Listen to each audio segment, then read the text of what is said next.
लंडनमधून राष्ट्रवादी काँग्रेस पक्षाला आव्हान देणाऱ्या स्वयंघोषित समाजसेविका, रिचार्जवर चालणाऱ्या बाई म्हणून ज्यांची महाराष्ट्रात ओळख आहे, त्या अंजली दमनियाला मी खुलं आव्हान देतो.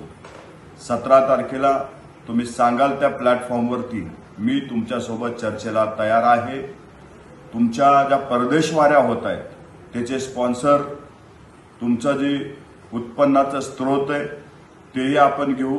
अजितदादाशी नंतर भिडू, आधी आमच्याशी तुम्ही भिडा. कारण तुमचे जे काही उद्योग आहेत, जे काही तुम्ही गोरगरिबाच्या जनतेच्या जमिनी लाटलेल्या आहेत, ज्या काही सांताक्रूजच्या प्रकरणात तुम्ही डील केलेली आहे, अनेक तुमची अशी प्रकरणं आहेत. ती प्रकरणं घेऊन आम्ही तुमच्या समोर येतो. तुमच्यात हिंमत असेल तर तुम्ही सुद्धा त्या चर्चेला यावं. ओएसिस फर्टिलिटीच्या तज्ञांनी IVF उपचार पद्धतीद्वारे 1 लाखांहून अधिक जोडप्यांना मातृत्व प्राप्तीचा आनंद दिला आहे.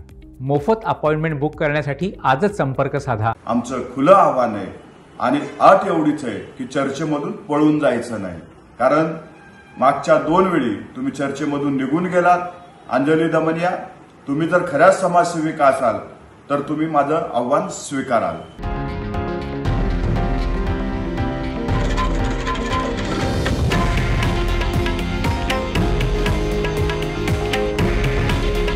हे आहे देशातील नंबर 1 न्यूज नेटवर्क आणि आपण पाहत आहात TV9 मराठी. काळजी तुमची, हित महाराष्ट्राचं.